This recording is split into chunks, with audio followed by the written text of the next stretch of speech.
Jai Hind everyone. Welcome to Study with AK. My name is Aditya and in today class we are going to start a new chapter that is running water and fluvial landforms. तो क्या हाल चाल, कैसे हैं आप सभी लोग। I hope आप सभी लोग एकदम बढ़िया होंगे। आप लोगों की पढ़ाई लिखाई एकदम बढ़िया चल रही होगी। If you are watching this lecture for the first time then let me tell you that हमारी एक सीरीज चल रही है जिसके अंदर मैं आप लोगों को फिजिकल ज्योग्राफी की बुक जो सविंद्र सिंह सर द्वारा लिखा गया है उसको चैप्टर बाय चैप्टर पढ़ाने का प्रयास कर रहा हूँ। अभी तक हम लोग चैप्टर 17 तक पढ़ चुके हैं और आज से क्लास के अंदर जैसे मैंने आपको बताया हम एक नया चैप्टर स्टार्ट करने जा रहे हैं जो आपका चैप्टर 18 है। इसके अंदर आपकी स्क्रीन पे जो टॉपिक दिख रहे हैं ये आज की क्लास के अंदर हम लोग कवर करने वाले हैं।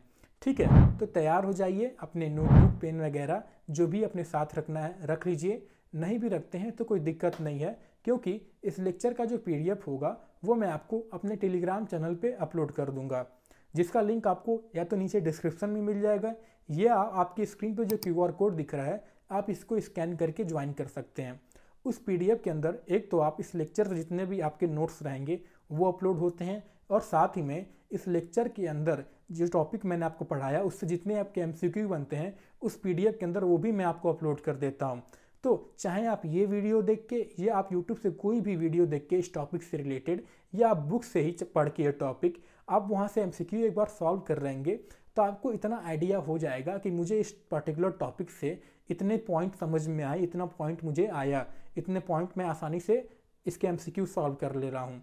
ठीक है, तो एक बार आप उसको ज़रूर देख लीजिएगा। तो इसी के साथ शुरू करते हैं अपने क्लास को बिना किसी और देरी के।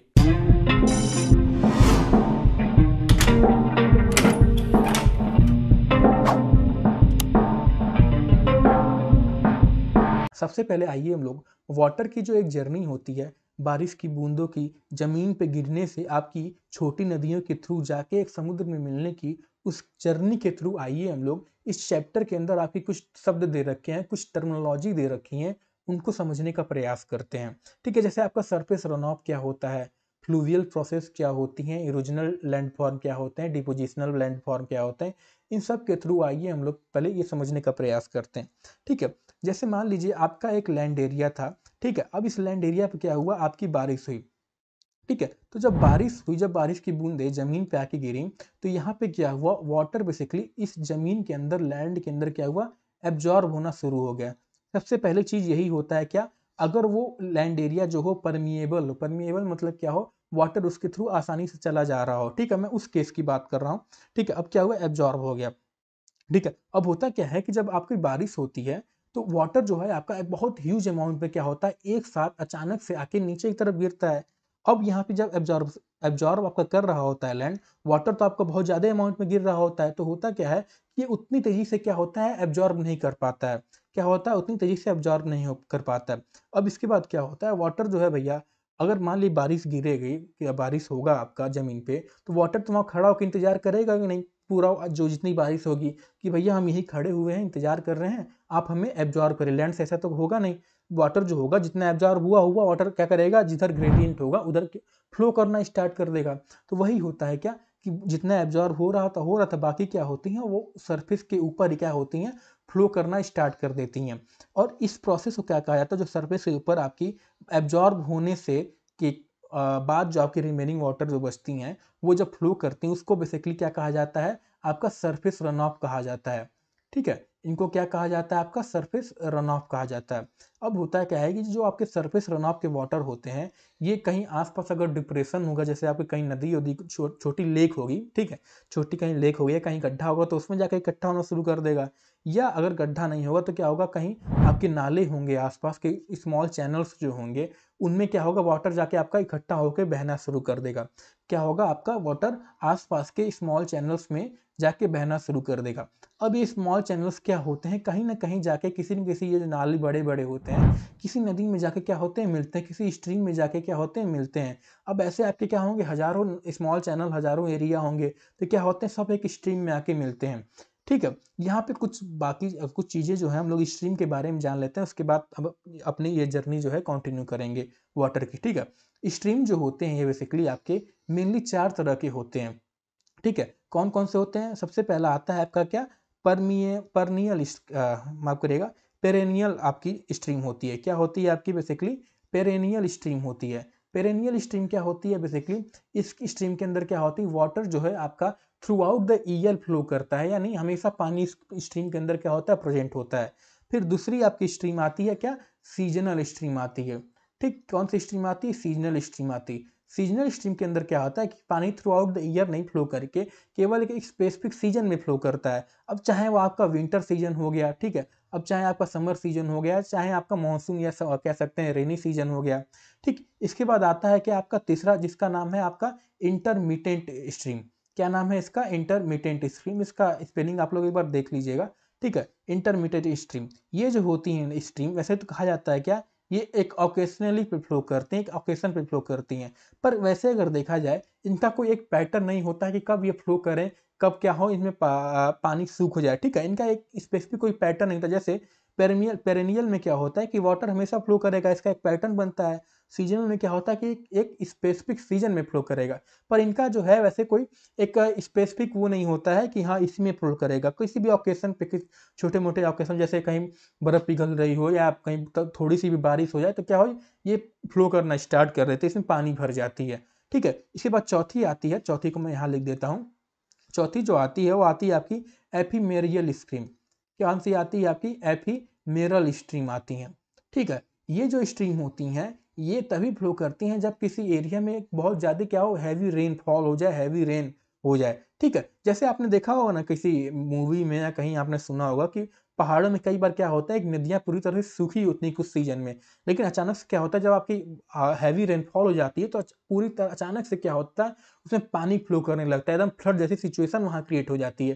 ठीक है, तो ये क्या होते हैं आपकी एफीमेरियल स्ट्रीम होती हैं। ठीक, तो ये हो गई आपके स्ट्रीम के बारे में। अब हम आते हैं अपने वापस वाटर के जर्नी पे।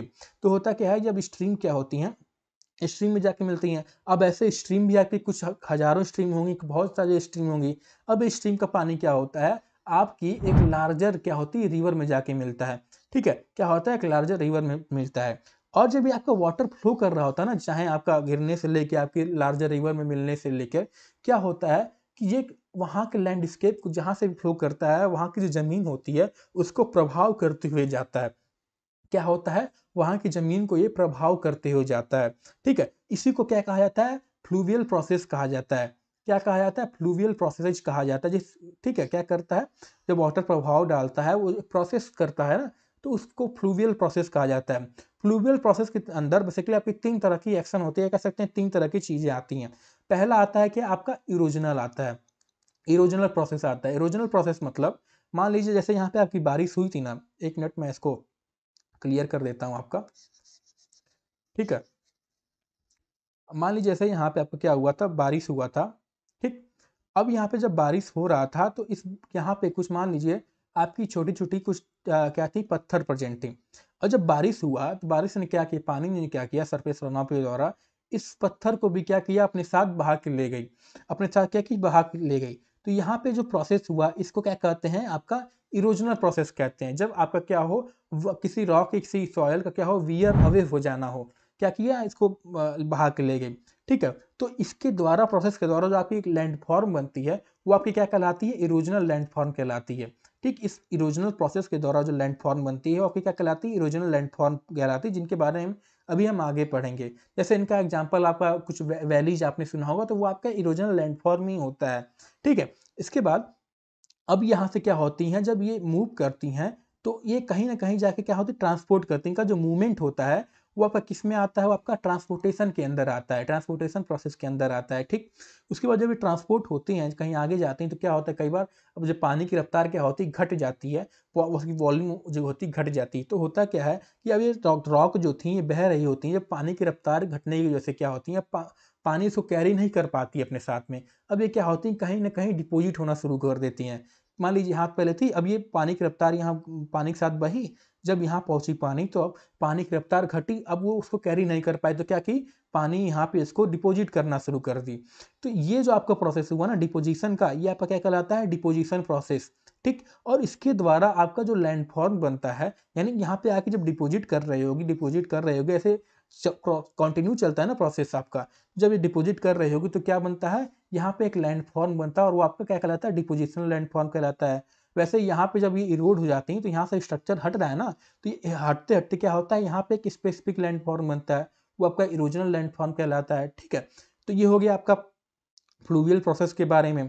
तो हम क्या यहाँ पे थे आपके लार्जर रिवर के बारे में थे, और लार्जर रिवर सिंपली क्या होता है, फिर बाद में आपकी और नदियाँ मिलके सिंपली आपकी क्या होती हैं, समुद्र में जाके पानी मिल जाती है। ठीक है, तो देखा आपने कैसे हम वाटर की जर्नी के थ्रू हमने स्ट्रीम के बारे में समझ लिया, टाइप्स ऑफ स्ट्रीम के बारे में समझ लिया, सरफेस रन ऑफ के बारे में समझ लिया, फ्लूवियल प्रोसेस क्या होता है उनके बारे में समझ लिया। ठीक है, तो ये थे आपके कुछ शब्द जिनके बारे में मैं आपको स्टार्टिंग में बताना चाहता था। ठीक, इनको आइए मैं आपको एक स्लाइड के जरिए भी समझा देता हूँ, आपको और आसानी होगी समझने में। ठीक है, तो होता क्या है, when a rain drop fall it either gets absorbed by the soil और what flows over the surface which is known as surface run off. ठीक, which occurs when water move over the land surface because it can not be absorbed into ground quickly enough. उसके बाद क्या होता है, as water flows it collect in small channel that what merge into larger stream. Stream जैसे मैं बताया क्या होती है, चार तरह की होती हैं। जो पहला पेरेनियल, ये हमेशा फ्लो करती रहती हैं थ्रू आउट द ईयर। फिर सीजनल, ये क्या होती हैं, ये एक सर्टेन सीजन में फ्लो करती हैं। फिर इंटरमीडिएट, ये किसी एक स्पेसिफिक ओकेशन पे फ्लो करती हैं। और फिर चौथा आता है आपका एफीमेरल स्ट्रीम, ये क्या होते हैं, ये flow only after heavy rainfall या हैवी रेन। ठीक, इसके बाद जैसे आपकी स्ट्रीम फ्लो फर्दर करती हैं तो क्या होता है, they shape the landscape through processes collectively known as fluvial process. ठीक, इसके बाद हम आगे बढ़े तो क्या होता है, this involve three main activities, जैसा मैंने बताया, पहला आपका इरोजनल आता है, फिर आपका ट्रांसपोर्टेशन आता है, फिर आपका क्या आता है, डिपोजिशन आता है। इरोजन के द्वारा जो लैंडफॉर्म बनाता है, जैसे मैंने वैलीज हो जाती हैं, आपकी पॉट होल हो जाती हैं, वाटरफॉल हो जाते हैं। और डिपोजिशनल लैंडफॉर्म जो होता है, जैसे आपके एलुवियल फैन होते हैं, डेल्टाज होते हैं। ठीक है, इन सब के बारे में हम डिटेल में पढ़ेंगे, कैसे एक स्पेसिफिक लैंडफॉर्म आपका बनती है। ठीक है, घबराइएगा मत, इनको एक एक करके हम डिटेल में पढ़ेंगे। इसके बाद हम आगे बढ़े तो फाइनली आपकी क्या होती है, स्ट्रीम जो होती है, it becomes a river and what it flows into the sea. ठीक है, इसके बाद हम आगे बढ़ते हैं। अब हम बात करते हैं बेसिकली इरोजन के बारे में। आइए थोड़ी सी हम इरोजन के बारे में भी जान लेते हैं। तो जो आपका शब्द इरोजन है ना, इसको बेसिकली एक लैटिन वर्ड से लिया गया है, इरोडरे। क्या, किस वर्ड से लिया गया है, इरोडरे, जिसका मतलब होता है टू नॉ। ठीक है, आइए इसको हम स्लाइड के जरिए समझाता हूँ मैं बढ़िया आपको। जो टर्म इरोजन है, जैसा मैंने बताया, it comes from what, a Latin word जिसका मतलब होता है आपका इरोडरे। मीनिंग क्या होता है, टू नॉ। सिमिलर टू हाउ, जैसे आप एनिमल देखा हो ना, जैसे नॉ करता है टू वियर समथिंग डाउन, वैसे ही आपका इरोजन भी होता है। ठीक है, यानी erosion is the process of what, wearing away of rocks and soil by natural forces like water, wind, glaciers and waves. यानी इरोजन जो है एक नेचुरल प्रोसेस है जिसके द्वारा क्या होता है, रॉक का वियर अवे, सॉइल का वियर अवे हो जाना, यानी ब्रेक होके उनका ट्रांसपोर्ट हो जाना, मूव कर देना। अब इरोजन को करने के लिए क्या होता है, आपकी कुछ मीडियम चाहिए रहती है। ठीक है, वो मीडियम क्या होती हैं, आपकी वाटर हो गई, विंड हो गई, ग्लेशियर हो गए, वेव्स हो गए। ठीक, इसके बाद हम आगे बढ़े तो वाइल्ड वेदरिंग, वेदरिंग के बारे में हम ऑलरेडी कवर कर चुके हैं, तो मैं आपको यहाँ समझा देता हूँ। वैसे मैंने वहाँ पे भी आपको क्लियर किया था जब वेदरिंग के बारे में पढ़ा रहा था, कि वेदरिंग का मतलब क्या होता है, इरोजन के मतलब क्या होता है। फिर जब यहाँ पे इरोजन का मतलब हम समझ रहे हैं तो यहाँ भी आपको एक बार मैं बता देता हूँ। ठीक है, वेदरिंग का मतलब क्या होता है आपका, बेसिकली देखिए, वाइल वेदरिंग का मतलब से होता है रॉक का ब्रेक डाउन होना इनटू स्मॉलर पीसेज। और वहीं इरोजन का मतलब क्या होता है, एक्टिवली रिमूव दिस मटेरियल। यानी मान लीजिए आपकी एक ये रॉक थी, तो यहाँ वेदरिंग का मतलब क्या होता है, ये रॉक सिंपली आपकी क्या हो, अलग अलग पार्ट में क्या हो, टूट जाए, तो ये आपका वेदरिंग कहलाता है। अब ये जो रॉक टूटी, इसमें मान लीजिए एक टुकड़ा इधर आपका चला गया, एक टुकड़ा इधर चला गया, एक टुकड़ा कहीं और मूव कर गया, एक कहीं और मूव कर गया। तो जब यहाँ से मूव कर गया, जब ये रिमूव हो गया, तो ये आपका क्या कहलाता है, इरोजन कहलाता है। ठीक, तो आई थिंक यहाँ से आपको इनका डिफरेंस क्लियर हुआ होगा। ठीक है, और एक और पॉइंट आपका, इरोजन जो होता है ये एक प्री रिक्विसाइट कंडीशन नहीं होता है वेदरिंग के लिए। मतलब क्या हुआ, मतलब इरोजन जो है अपने it can happen what on its own without prior weathering. यानी इरोजन को होने के लिए वेदरिंग की जरूरत नहीं पड़ती है। ठीक, ये पॉइंट आपको क्लियर हुआ। इसके बाद हम आगे बढ़ते हैं और अब हम बात करते हैं आपका इरोजनल वर्क्स ऑफ रिवर की। ठीक है, तो fluvial erosion the process by which river and stream what wear away the land. ठीक है, अब ये इरोजन जो है आपका मेनली दो तरीके से हो सकता है। कौन कौन सा, chemical erosion and what, mechanical erosion. Chemical मतलब केमिकली आधार पर उस किसी चीज को अल्टरलेट करके उसको मूव कर देना, तो आपका केमिकल इरोजन आ जाता है। मैकेनिकल मतलब बिना किसी मटेरियल्स के अंदर केमिकली चेंज आए, सिंपली इसका क्या होना, इरोड हो जाना, वियर अवे हो जाना, तो आपका मैकेनिकल के अंदर आ जाता है। केमिकल के अंदर आपके बेसिकली एक मेन प्रोसेस दे रखा था बुक के अंदर, जो होता है आपका सॉल्यूशन आता है, ठीक है। और मैकेनिकल के अंदर मेनली आपके 3 आते हैं, ठीक है, उनके बारे में अभी हम आगे देखेंगे। तो सबसे पहले हम बात करते हैं आपका सॉल्यूशन की। तो केमिकल इरोजन जैसे मैंने बताया, इसके अंदर क्या आता है, सॉल्यूशन, जिसे आपका कोरोजन भी नाम दिया जाता है। सॉल्यूशन में क्या होता है, मैं आपको समझा देता हूँ। तो देखिए होता है क्या, मान लीजिए आपका एक लैंड था, ठीक है। अब इस पे आपकी कुछ कैल्शियम या लाइमस्टोन जैसी रॉक थी, ठीक है। अब यहाँ पे होता क्या है, जब आपकी बारिश होती है, ये बारिश की बूंदे क्या करती हैं, जो आपकी एटमॉस्फेयर में गैसेस प्रेजेंट होती है ना, कई बार क्या होती हैं, इसके साथ रिएक्ट करके एक वीक एसिड क्रिएट कर देती हैं, ठीक है। क्या होती हैं, वीक एसिड क्रिएट कर देती हैं। और जब ये बारिश की बूंदे आके जमीन पे गिरती हैं, तो ऐसे रॉक के ऊपर जहाँ पे क्या हो, जो इस वीक एसिड से क्या हो, आसानी से रिएक्ट कर जाते हो, वो क्या होती हैं, वो इरोड कर जाते हैं। जैसे मैंने एग्जाम्पल दिया ना, लाइमस्टोन। लाइमस्टोन क्या होता है, जब पानी की वीक एसिड क्या होती है इसके ऊपर गिरती है, तो ये इस पानी के अंदर क्या होता है, सब मिल जाता है, पूरी तरह से घुल जाता है। जैसे चीनी, पानी के अंदर चीनी को आपने घुलाते हैं ना, चीनी पूरी तरह से क्या होता है, सॉल्यूशन बन जाता है। वैसे ही रॉक का क्या होता है, जो रॉक मिलने वाली होती है, जो आसानी से सॉल्युबल रॉक होती हैं, वो क्या होती हैं, जब ये वीक एसिड का पानी इनके ऊपर गिरता है, तो क्या होती है, इनके अंदर मिल के ये फ्लो कर जाती हैं। तो ये आपका क्या कहलाता है, सॉल्यूशन इरोजन या कह सकते हैं, ठीक है, कोरोजन कहलाता है, ठीक है। इसको आप एक बार यहाँ से पढ़ लीजिएगा। और एक और पॉइंट मैं आपको टू गिव यू ये बताना भूल गया कि to give you an idea, it estimated that कि हमारी जो रिवर पाई जाती है ना आज पूरी दुनिया में, वो लगभग हर साल क्या करती हैं, 5 billion ton of what mineral जो है वो डिजॉल्व करती हैं अपने में, और उसको ओशियन में ले जाके क्या करती हैं, मिला देती हैं। कितनी, 5 बिलियन, बहुत ज्यादा मात्रा हो जाता है, ठीक। ये था आपका एक फैक्ट, मैंने सोचा बता देता हूँ, इंपॉर्टेंट तो नहीं होगा वैसे उतना।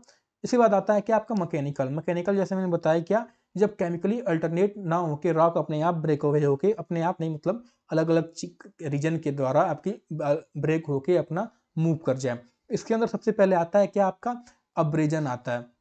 अब्रेजन का मतलब क्या, कि जो रॉक जब होती हैं, वो जब वो रिवर का बेड मतलब रिवर का एकदम निचली का जो जमीन होता है, पानी के अंदर जो पाया जाता है वो, या रिवर का जो किनारे वाला एरिया होता है, वो रिवर का किनारा, जब क्या करें, रॉक उस किनारे पर टकरा के या रिवर के बेड टकरा के उसके साथ क्या करें, उसके साथ इरोजन करें, तो आपका क्या कहलाता है, अब्रेजन कहलाता है। क्योंकि जब टकराती हैं तो क्या करती हैं, उस पर जैसे मान ली दो पत्थर टकराएंगे आपस में, तो क्या होगा, टकराने की वजह से क्या होंगे, पत्थर आपके टूट जाएंगे। तो वैसे जब ये टकराती हैं, कोलाइड करती हैं रिवर बेड के साथ, तो क्या करती हैं, वहां पे भी इरोजन करना शुरू कर देती हैं। जहाँ जहाँ वो कोलाइड करती हैं, तो क्या होता है, वहाँ के एरिया क्या करती हैं, वो इरोड करके मट्टी को अपने साथ बहा ले जाती हैं। तो ये क्या कहलाता है, आपका अब्रेजन कहलाता है। फिर आपका एक प्रोसेस आता है क्या, अट्रीशन। अट्रीशन क्या होता है, जब आपकी पानी के अंदर पत्थर जो है वो किसी रिवर बेड में टकराए के ना, बल्कि क्या हो, आपस में टकरा के खुद इरोजन करके और छोटे छोटे क्या हो, अपने फाइनल मटेरियल में डिवाइड हो जाए, तो आपका एट्रीशन कहलाता है। फिर एक और आता है आपका तीसरा, जो होता है आपका क्या, हाइड्रोलिक एक्शन। क्या आता है आपका, हाइड्रोलिक एक्शन।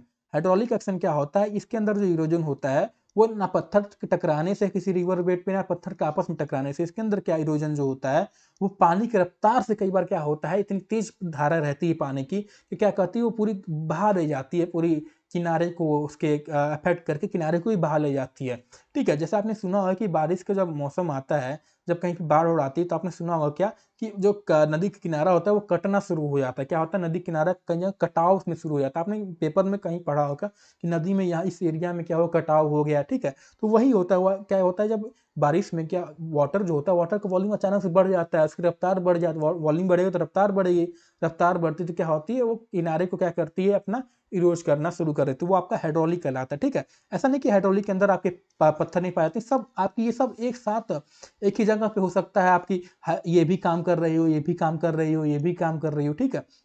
ये हो गया आपके मैकेनिकल इरोजन। इनको आप एक बार यहाँ से पढ़ लीजिएगा, बुक के अंदर से पढ़ लीजिएगा, कोई दिक्कत नहीं, ठीक। अब हम आगे बढ़ते हैं, ठीक है। और हम बात करते हैं आपका क्या, ऐसे फैक्टर्स की जो कि रिवर के इरोजन को अफेक्ट करते हैं। कैसे फैक्टर की, जो कि रिवर के इरोजन को क्या करते हैं, अफेक्ट करते हैं। ये मेनली क्या होते हैं, आपके 4 तरह के होते हैं। पहला आपका क्या आता है, चैनल ग्रेडियंट आता है।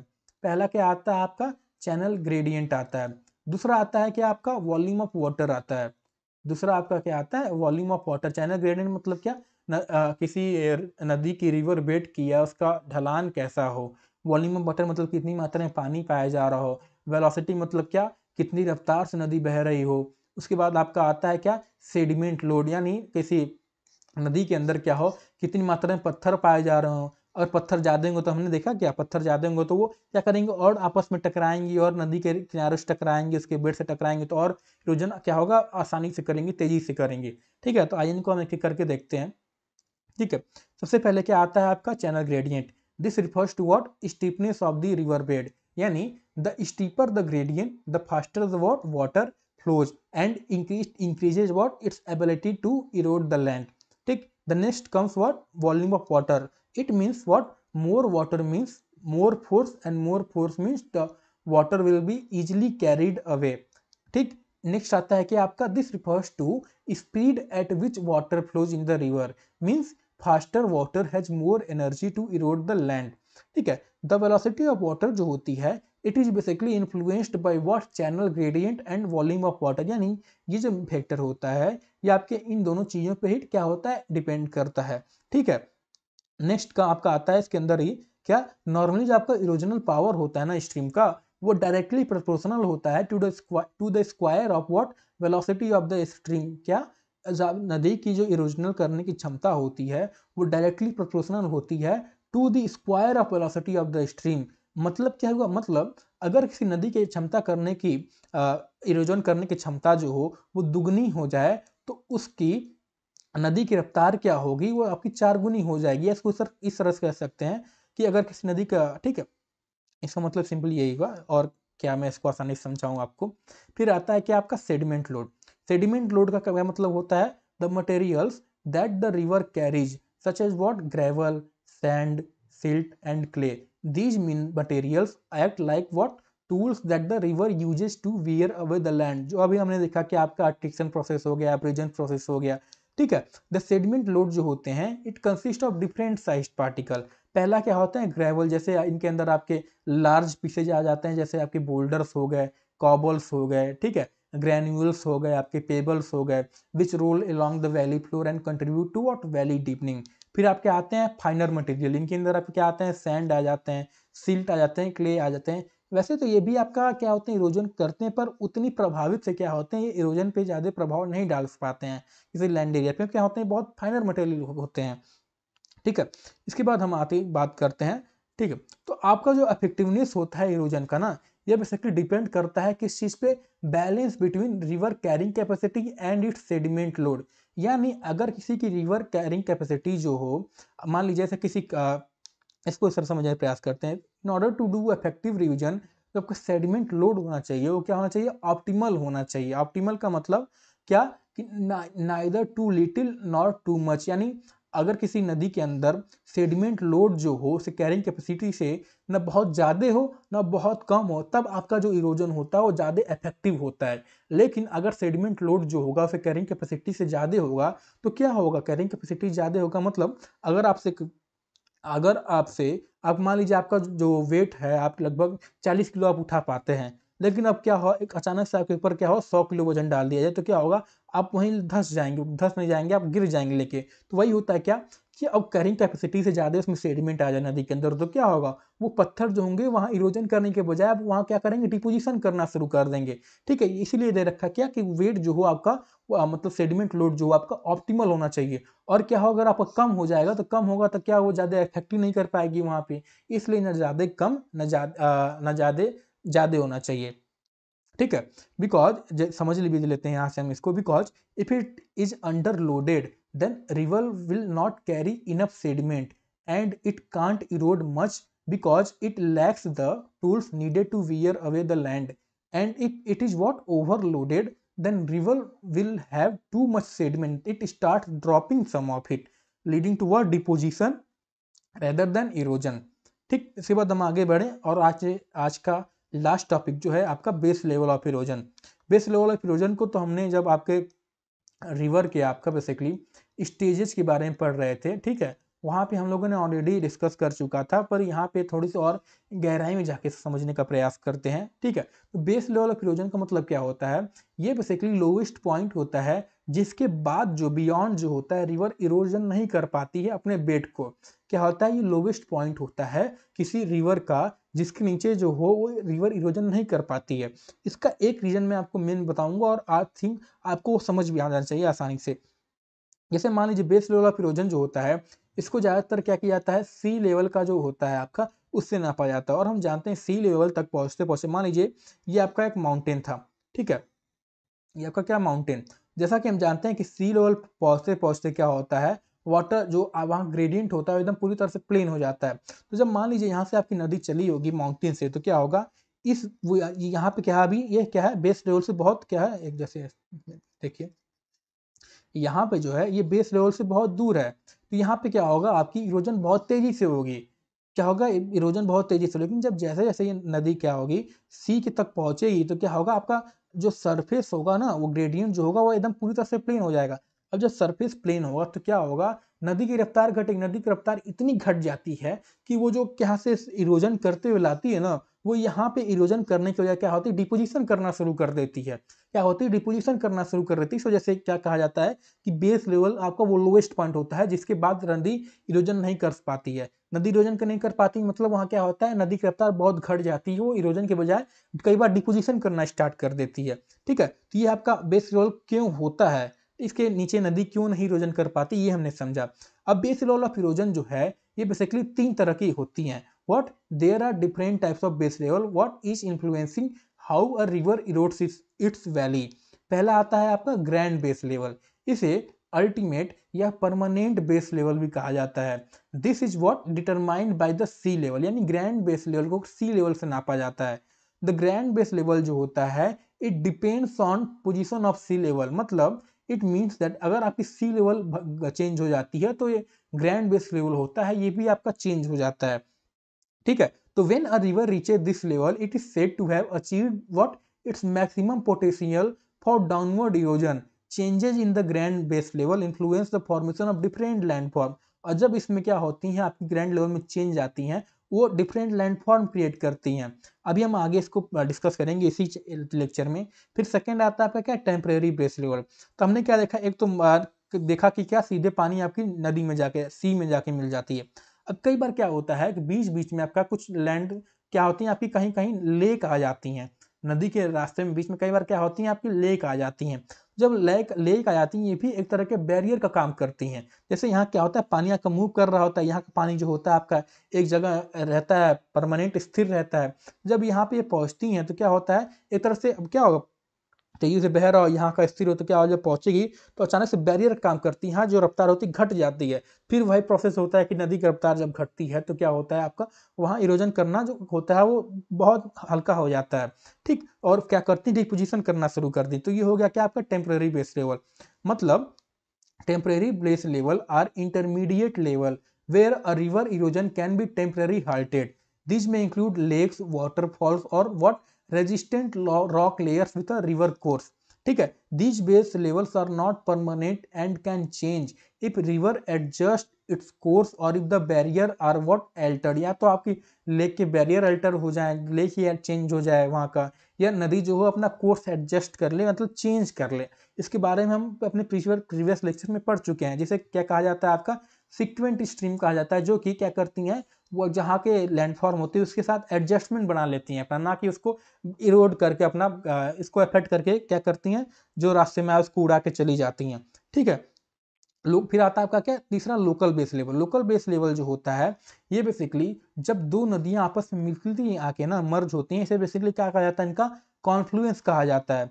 क्या कहा जाता है, कॉन्फ्लुएंस कहा जाता है। तो यहाँ भी एक तरह का क्या होता है, एक तरह से इधर से मान लीजिए पानी आ रहा है, एक तरफ इधर से पानी आ रहा है, जब आपस में टकराएंगे तो क्या होगा, एक बैरियर बनेगा, एक क्या होगा, यहाँ रफ्तार की घटेगी।